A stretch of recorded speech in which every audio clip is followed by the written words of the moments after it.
Hey guys, today I'll be talking about a quick incentive that you can use to retain clients.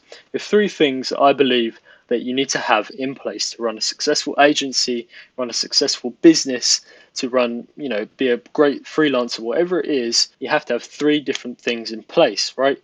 You have to have the best skills, right? You have to have the best, well, not the skills, the best service to provide. So the best SEO, the best social media, the best web design, whatever it is, you have to provide the best of the best service. The next thing is to be able to sell to clients. What stands the test of time is being able to sell to clients. Any business, any industry that you're in, what stood the test of time is being able to sell to clients. And if you can't sell to clients, if you can't have a great service, you're not going to run a successful agency, you're not going to have a business model, and you're not going to have a successful business, right? So that's two things, right? So have a great service, sell well to clients, have a great sales strategy, which I talk about on the channel. And then the next thing is to be able to retain the clients, right? There's different things that you can do to be able to retain the clients. But one of the things I like to think about that put me in that mindset to be able to, well, help myself to retain those clients is you're selling relationships, you're not selling services, right? One of the things that I always preach in my head, and it's something that I go by every day when I'm working, with a client or whatever it is be able to sell that relationship. If you can't sell that relationship, especially in the line of work that we're in, you're not going to be able to have a successful business model. So there's two things that I usually do to build that retention and build that relationship. Well, actually, there's three things. I may have missed a couple, but basically, from an outset, right, the first thing is to be able to keep in communication with that client every week. Well, as much as you can, right? If it's every month, fair enough, but it has to be, you have to keep that communication with that client, right? One of the things when I first started out was I would go and kind of get a client and then run their ads and then kind of not speak to them really. Send them reports maybe of their progress, but most of the time business owners won't know what those metrics mean. They won't understand them. They have no meaning behind them. If you saw some of my reports that I sent them, they kind of just look like jargon, gobbledygook, right? So one of the things that you need to do is be able to provide excellent communication per week or per month, whatever it is, where it's communicating with the client in a way that they can understand you, right? So that means, taking them through Google Analytics, showing them the data, explaining what each metric means, showing them the value behind each metric, showing them the data, whatever it is, showing them the kind of conversion rates, explaining what that is, almost teaching them, what this is and what the value behind the service that we're providing, right?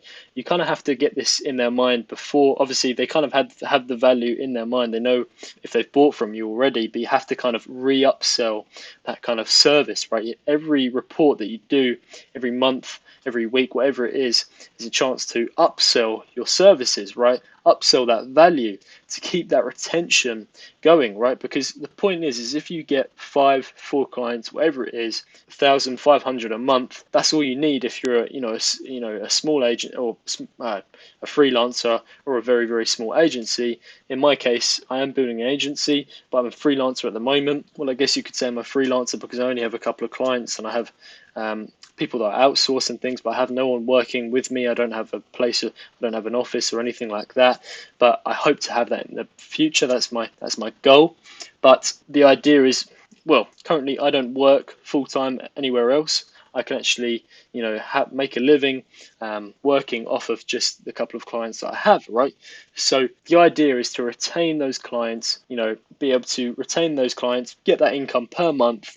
But the idea is to really present the value and upsell the value of your service per month, per week to that client, right? And show them that you're a valuable asset to their business. So the next thing is being able to provide a kind of a system that shows them the kind of value that you're providing each and every month, right? Obviously you've got the reports, but if you can actually provide them deliverables per month, kind of like a list, almost like a list type deliverable, and shows the progress and shows them exactly what you're doing per month, you're going to have a successful sort of retention sort of strategy in place. So the way you can do this is using something called FreedCamp. I've talked about this before on my channel. The reason why I talk about it so much is because, again, it's one of the key parts of my sort of strategy. Having something like FreedCamp or Basecamp in place is really important. One of the things that I like to do is obviously, explain everything in detail that I'm doing, so they can see in a list type format, everything that's going on. You can actually change one of the things I'm going to be experimenting with is changing the kind of layout. So this layout now, you can actually have things that aren't in progress, and then you can put things in progress, and then you can put things in completed, so you can actually see what's completed and what's in progress and what needs to be done, right? And one of the things that I'm hoping to do is to improve this a bit more is when they join the FreedCamp system, there's a whole list of things ready to go, and then each one goes into progress and so on. So I can drag, when they first join, there'll be a whole list of things for the next 4 months, 5 months, whatever it is, and then each one you can just drag into the in progress section and then completed section. But what's great about this is they know exactly what you're doing, they know exactly when it's done. When it comes around to your weekly weekly or monthly sort of report, you can explain the value behind each one, and they know exactly. Talking jargon, it's not some kind of report, black and white report that has a bunch of metrics and graphs on. It's real people talking about real things, right? So you have to be able to speak in a way that they understand, and you have to be able to teach them the value of each thing that you're doing. So that's the second part. So we've gone through being able to stay in constant communication, which is, I guess, these two come into play with each other, because this is one way you can stay in constant communication without having to email each other back and forth.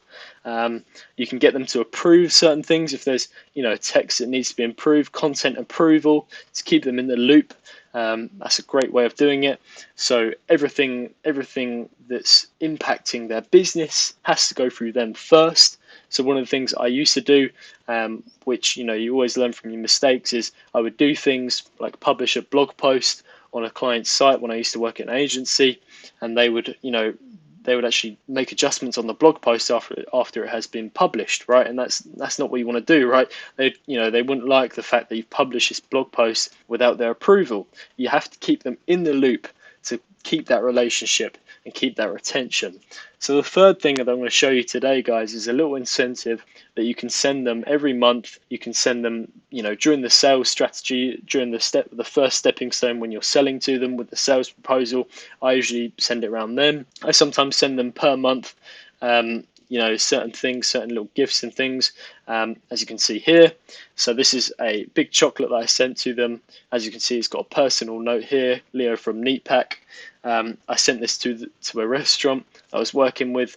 I sent this to them during the kind of first steps of the sales process, and then as we continue that relationship, you can send them more things, like maybe a hamper, bottle of wine, whatever it is, some chocolates, to continue that relationship. There's small incentives that you can do to continue that relationship and keep you one step ahead of the competition and make you stand out. So I hope you like these 3 tips. Enjoy your day. Thank you very much.